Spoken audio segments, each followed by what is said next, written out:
Hello everyone, আজকে তোমাদের সাথে একটা চিকেনের রেসিপি শেয়ার করব, যেটা আমার ভাই করেছিল। ভীষণ টেস্ট হয়েছিল খেতে।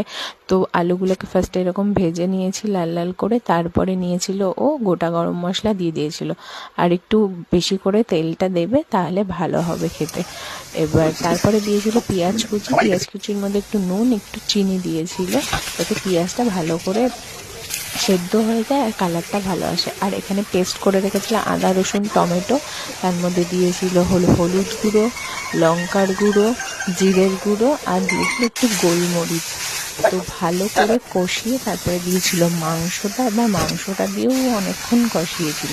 আর এর মধ্যে অ্যাড করেছিল হলো গরম জল। ঠান্ডা জল দেবে না, পাশে একটু ভালো করে ফুটিয়ে গরম জল করে নেবে, তাহলে মাংসটা খুব টেস্ট হয়। তো ভাজা আলুগুলো দিয়ে এবার আরও ভালো করে কষাবে। এবার দিয়ে দিয়েছিল গোলমরিচ গুঁড়ো। ও কিন্তু পরপর সব দিয়ে দেয়নি, এবার জিরের গুঁড়ো দিয়ে